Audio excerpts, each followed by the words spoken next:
feel good in it. I can't know my mom, sadly, and this is one of the only reasons and ways I can. And this is the closest I'll ever be getting to a hug from her. She was once the most talked about woman in America. Flashing lights, courtroom drama, and endless headlines.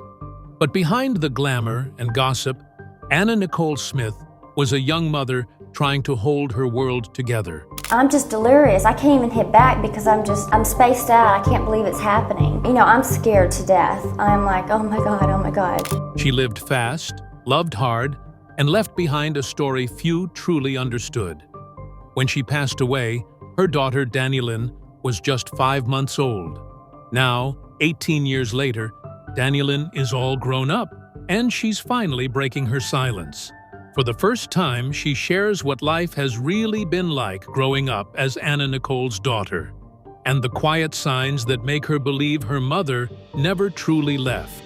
Think you know the story? What really matters. Dannielynn Burkhead has spent her entire life under the watchful eye of the public. But her father made a promise early on to protect her from the same spotlight that overwhelmed her mother. She was only 5 months old when Anna Nicole passed. That tragedy could have defined her. But Larry chose a different path. He moved her away from the chaos, far from Hollywood, and built a life that gave her room to grow up in peace. Today, Dannielynn is 18 and full of life. She stepped into adulthood with boldness, confidence, and a flair that's all her own. Though she's had brief moments in the spotlight, Dannielynn's real focus is her future. She's determined to study forensic science and Japanese, a mix driven by her love for mysteries and her growing passion for Japanese culture, which she discovered during school. She's always been curious, always eager to learn. That same spark shows in her school plays, where she's been praised for her acting skills.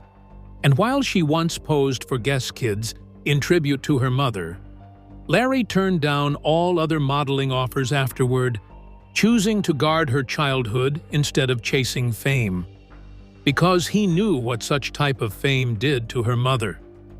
Still, creativity runs deep in her veins. She dreams of creating her own makeup and clothing line, mixing her love for art and fashion into something new and exciting. Butterflies have become a soft, quiet symbol for Anna's memory, a gentle reminder that she's still part of their world. A portrait of Anna hangs in Dannielynn's room, watching over her every step. In 2025, when wild headlines started swirling again, Larry and Dannielynn made it clear they wouldn't allow lies to twist the truth. They released a firm statement saying they only trusted real, living sources and not speculation. So, if you're ready to know the real truth about what happened to Anna, then keep watching. The relationship that almost ruined her.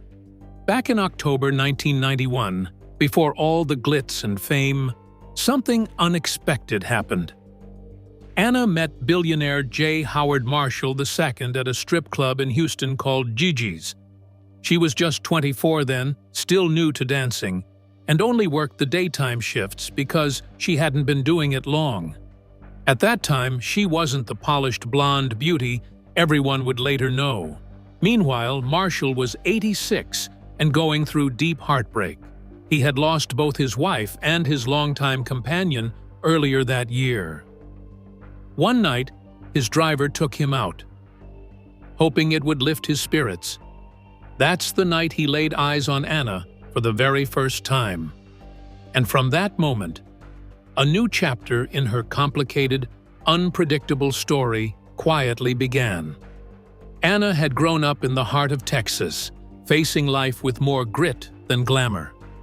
She never finished high school and had to juggle different jobs just to take care of herself and her little boy, Daniel. At one point, she was serving food at Red Lobster and working behind the counter at Jim's Crispy Fried Chicken, all the while dreaming of something bigger, something brighter. One night, everything changed. She was dancing at Gigi's, performing to Chris de Burgh's The Lady in Red, when someone in the audience couldn't take his eyes off her. That man was J. Howard Marshall II, a billionaire who'd recently lost his wife and longtime companion. There was something about Anna that caught his attention deeply. The very next day, he invited her out for lunch. Before she left, he handed her $1,000 and gently asked her not to return to the club.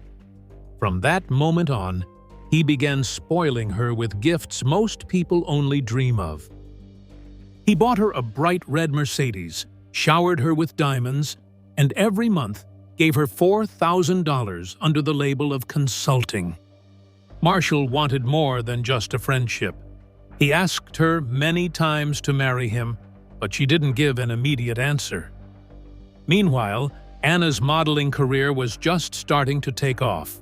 In 1992, she finally got her big break, posing for Playboy.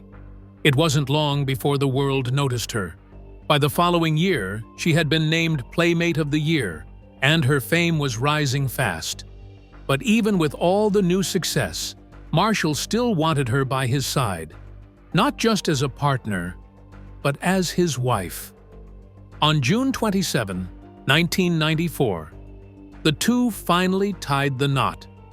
The ceremony took place at the White Dove Wedding Chapel in Houston.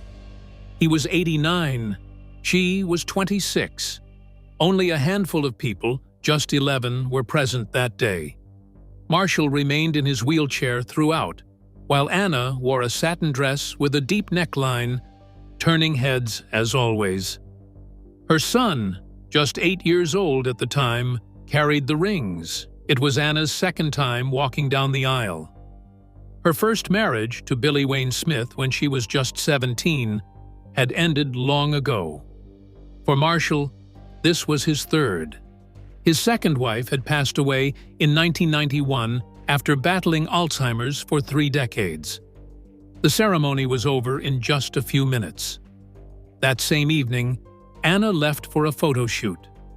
Back at the chapel, Marshall sat in his chair, tears running down his face. That haunting scene stuck in the minds of many. It gave people something to talk about, something to judge. To outsiders, it didn't look like love. It looked like a transaction. By the time they got married, Marshall had already poured millions into her life. He had bought her homes, luxury cars like Rolls-Royces, horses, and more diamonds than she could count. A lot of people didn't see it as a fairy tale. They saw her as someone chasing his fortune. The word gold digger was thrown around often. Even a federal judge would later describe their bond as a complicated mix of desire, greed, and dependency. But through it all, Anna stood her ground. She insisted what they had was real. And despite all the whispers, she never backed down from her truth. During a 2002 chat with Larry King, Anna Nicole shared something deeply personal. She said what J. Howard Marshall gave her wasn't just wealth. It was something far more precious, genuine love and respect. She also mentioned that she didn't rush into marriage. In fact, she had turned down his proposals several times because she wanted to prove she could succeed on her own first. But despite her belief that he had promised her a share of his fortune, there was one big issue. Nothing had ever been written down. His will made no mention of her at all, and if she had thought marriage would offer her financial protection, she was about to learn a hard lesson. On August 4, 1995, just 14 months after they exchanged vows, Marshall passed away at the age of 90. That moment marked the beginning of one of the most drawn-out and painful courtroom fights in American legal history. The courtroom drama. Anna truly believed she had been promised half of what her late husband owned. Marshall, who had a huge stake in Koch Industries, was worth somewhere between $1.6 and $6 billion. Yet in the end, he left her nothing. She said he had verbally assured her that a large portion of his estate would be hers, but his son, E. Pierce Marshall, strongly denied it. He claimed that the will had already been finalized and that Anna had no legal right to any of the inheritance. Anna wasn't the only one feeling betrayed. Another son, J. Howard Marshall III, had also been removed from the will after attempting to seize control of Koch Industries. He too insisted that his father had made him the same promise, but like Anna, he walked away empty-handed. In 1996, things went from bad to worse for Anna. She found herself drowning in financial trouble. A court ruled that she owed $850,000 after losing a harassment case brought against her by her former nanny. Unable to come up with the money, she filed for bankruptcy in California. Since any future payout from Marshall's estate counted as part of her potential assets, the bankruptcy court took interest in her claim. Then, in 2000, she experienced what felt like a massive breakthrough. A bankruptcy judge in Los Angeles awarded her almost $450 million, based on the increase in value of Marshall's Koch Industries shares during their marriage. For a brief moment, it seemed like she had won, but her joy didn't last. In 2001, a probate judge in Texas decided against her. He declared that she wasn't entitled to a single dollar and went further, ordering her to pay over $1 million in legal fees to E. Pierce Marshall. Now, two courts had issued completely different rulings, sending the legal tug-of-war straight into the federal system. In 2002, a federal judge revised her award, reducing it to $88 million. But that too was short-lived.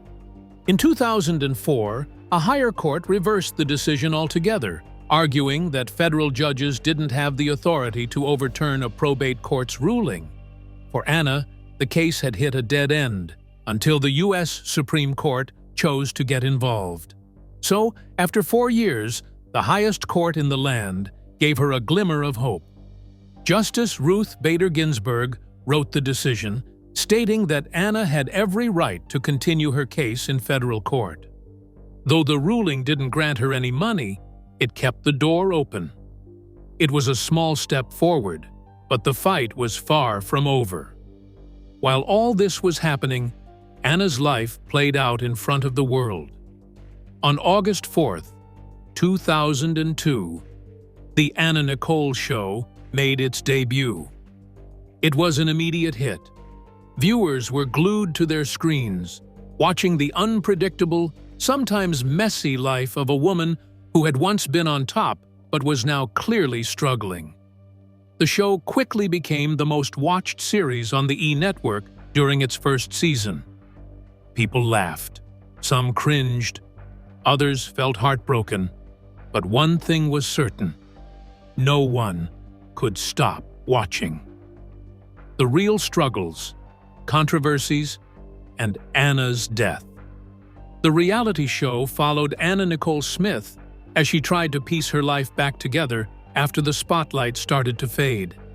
She had spent years living large, but now the money was running out. At the same time, she was still locked in a drawn-out court fight over her late husband, J. Howard Marshall's fortune. While the show was often full of outrageous and odd moments, like her arguing with her flashy decorator Bobby Trendy or chasing after her out-of-control dog, there were cracks in the chaos that showed something deeper. Behind the laughter and confusion, there were signs of real sadness.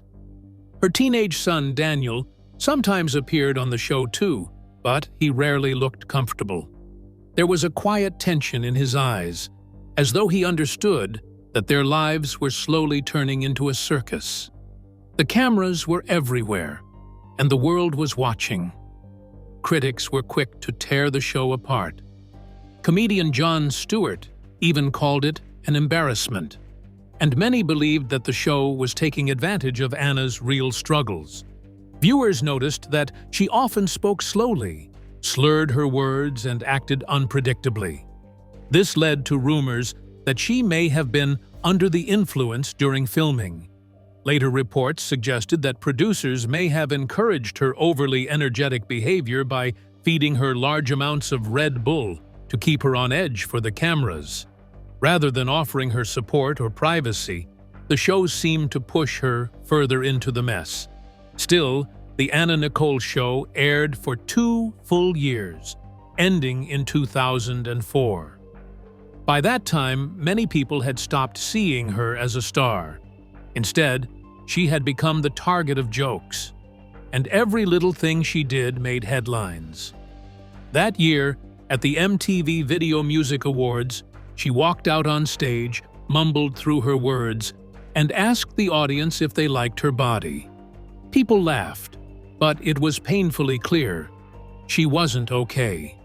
Long before the reality show, Anna had already been open about her struggle with addiction. She had been using prescription medications like Valium and chloral hydrate, and those substances would later play a role in her accidental overdose in 2007. Her mood swings, unusual behavior, and emotional ups and downs were all laid bare on television. But instead of getting help, she was thrown further into the spotlight. Even Daniel, her quiet and shy son, seemed heartbroken at times, trapped in a show that turned his mother's pain into entertainment for millions. Then, on June 1st, 2006, Anna shared something joyful with her fans. Through a video posted on her website, she revealed that she was expecting a baby. A few months later, on September 7, she gave birth to a beautiful baby girl named Dannielynn in the Bahamas. Howard K. Stern, her longtime companion and attorney, was listed as the father on the birth certificate. But almost immediately, questions started to surface. Celebrity photographer Larry Birkhead stepped forward, insisting that he was the real father, and he wasn't alone. 2 other men also claimed they might have fathered the child. Prince Frederick von Anhalt, the husband of Zsa Zsa Gabor, said he had been romantically involved with Anna for years and believed Dannielynn might be his. Even her former bodyguard and personal chef, Alexander Denk, said there was a chance the baby was his. As the story exploded across tabloids, the paternity battle took center stage, leaving the world watching again as Anna's private life unraveled. But the controversy didn't end there. As people dug deeper into her pregnancy, troubling reports came to light. It was revealed that while Anna was 8 months pregnant, she had been given methadone, a strong medication under a false name. That detail added even more questions and concern to an already complicated and painful chapter in her life. When it came to light that Anna Nicole Smith had been prescribed methadone under a different name while she was pregnant, the Medical Board of California launched an investigation. The doctor who issued the prescription stood by his choice, saying it was the right treatment based on her condition. As the questions around her child's paternity gained national attention, a U.S. judge stepped in and demanded DNA testing to finally uncover the truth. But before the mystery could be solved, heartbreak struck once again. On February 8, 2007, Anna was discovered unconscious in her hotel room in Florida. Paramedics rushed her to the hospital, but it was too late. She had passed away from a deadly combination of prescription medications. In a rush to protect his client's claim, Larry Birkhead's lawyer immediately asked for permission to collect a DNA sample from Anna's body. But the judge turned down the request.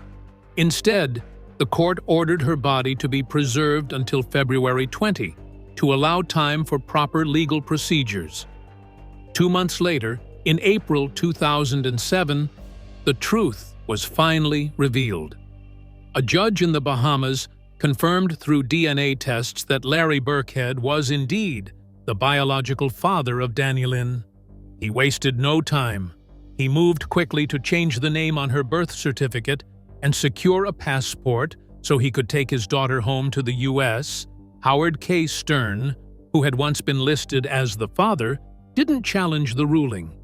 But the courtroom drama wasn't quite over. Anna's mother, Virgie Arthur, filed an appeal in hopes of gaining custody of her granddaughter. However, the court dismissed her request and even ordered her to cover the legal fees. With all obstacles cleared, Larry brought little Dannielynn back to the United States. The long and painful fight over paternity had come to an end, but the emotional scars remained. Even before Anna's death, tragedy had already shaken her world to its core.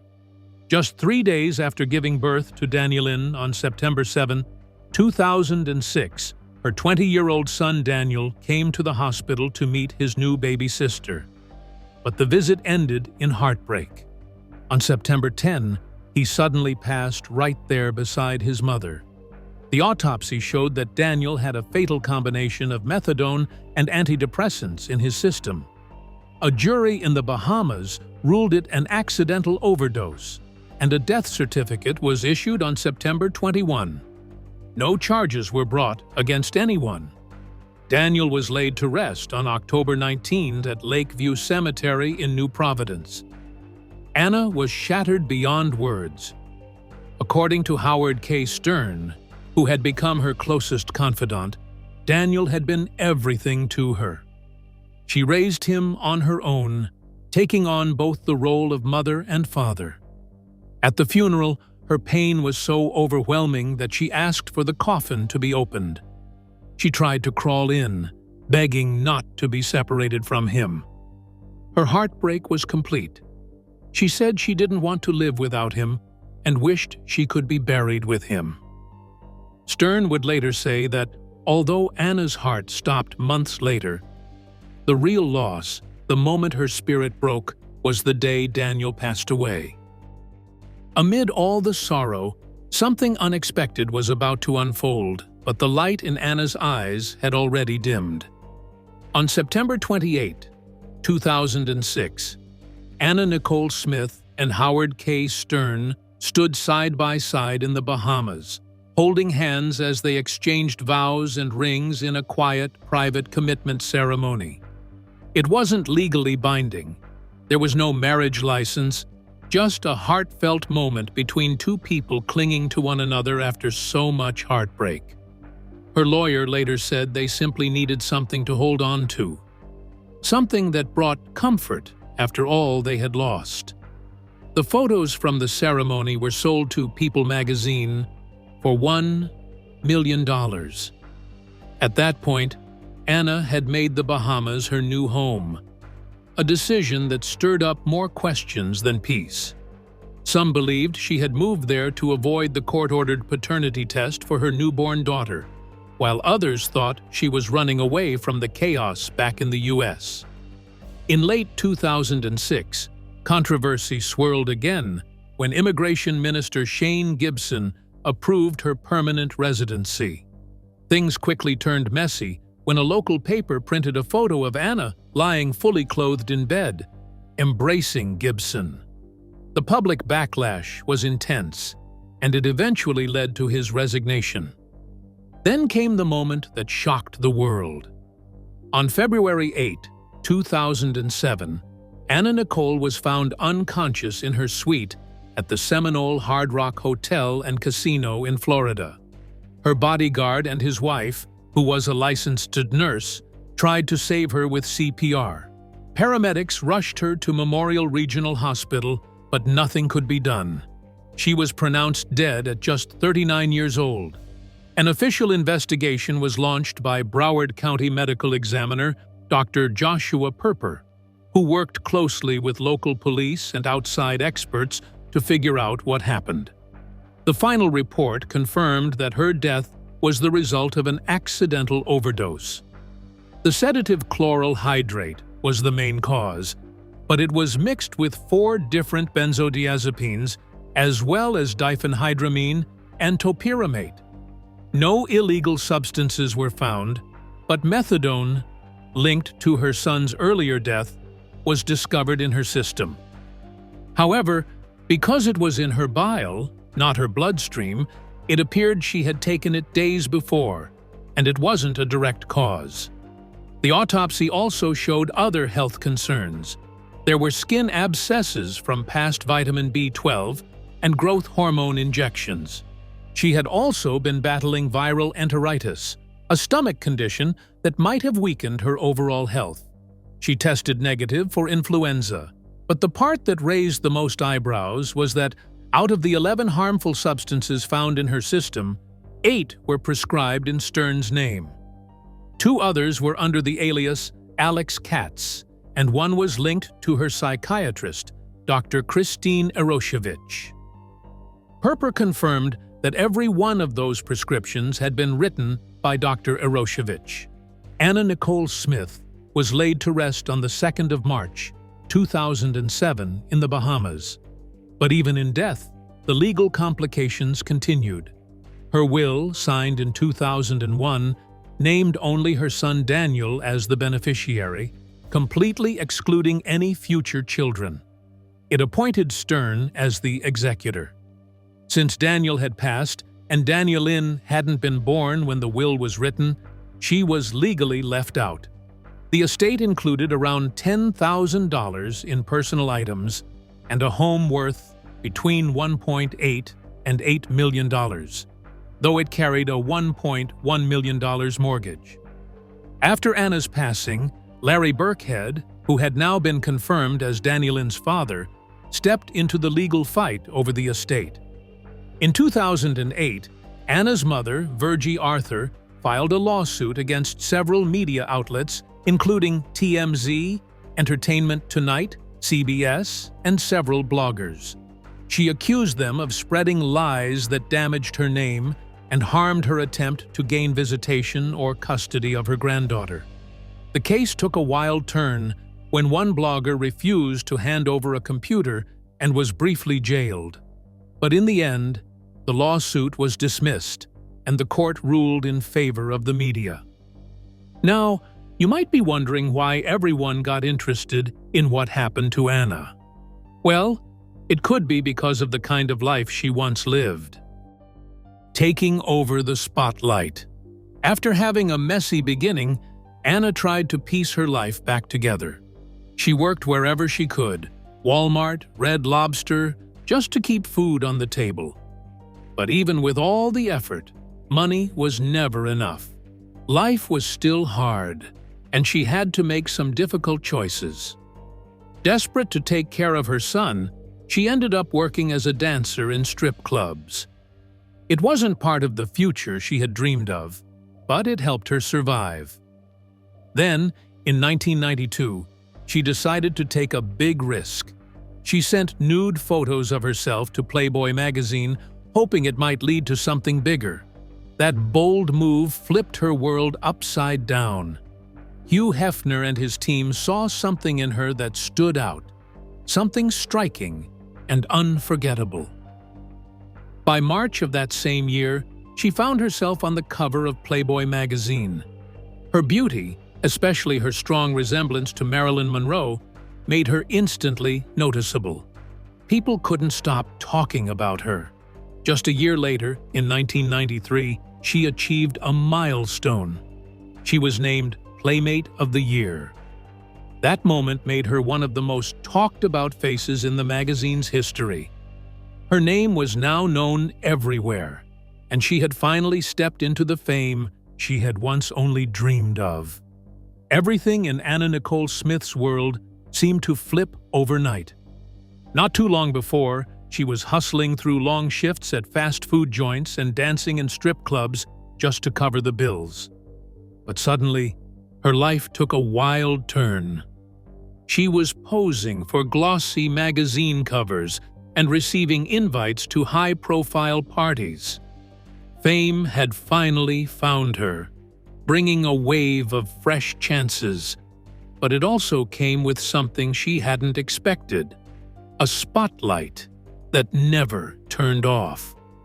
From that moment forward, the press would never stop watching her every move.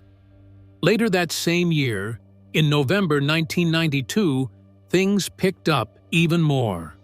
Paul Marciano, one of the masterminds behind Guess Jeans, saw what everyone else was starting to notice. He believed she had that rare spark, the same magic that had made her stand out in Playboy. At the time, she was still going by her real name, but Marciano thought a new identity would help her shine brighter. Together, they came up with something bold and unforgettable. Anna Nicole. It wasn't just a name, it was a brand that would soon echo across the world. Her very first Guess campaign was a showstopper. She stepped into the spotlight to replace supermodel Claudia Schiffer, which was a big deal, especially in a fashion world that at the time only seemed to love super-thin models. But Anna Nicole didn't look like the others. She had curves, a glow, and an old Hollywood vibe that brought something completely new. The photos, shot in black and white and inspired by Jane Mansfield's glamorous look, instantly became iconic. That campaign opened even more doors. Soon, big names like H&M and Lane Bryant came calling. Her modeling career soared, and with it, her name kept growing bigger. But that wasn't the end of the road. Hollywood came knocking next. By 1994, she had made her way onto the big screen. She got a role in the comedy Naked Gun 33½, The Final Insult, acting alongside Leslie Nielsen. She played a character named Tanya Peters. The film did well at the box office, but not everyone loved her performance. Some critics were harsh, and she even ended up getting nominated for Worst New Star at the Golden Raspberry Awards. That same year, she landed a small role in The Hudsucker Proxy, a movie directed by the well-known Coen brothers. The film received praise, but her part was brief and didn't grab much attention. Still, none of that stopped her. She wasn't just trying to be a model or actress, she was becoming something bigger. In 1993, she posed for H&M, and her images were plastered on giant billboards all across Sweden and Norway. Her collaboration with Lane Bryant also made waves. It showed that fashion didn't have to belong only to skinny models. Anna Nicole proved that curvy women could also own the spotlight and represent big brands. Later on, she took on another major campaign, this time with Trim Spa, a company that sold diet supplements. The ads were bold and got people talking. Though the partnership sparked some legal trouble, it helped her stay relevant in a fast-moving world where fame could fade quickly. She had a way of keeping herself in the conversation no matter what people thought of her. Good or bad, her name stayed in the headlines. If you enjoyed this video, like and subscribe, and also click the next video shown on your screen.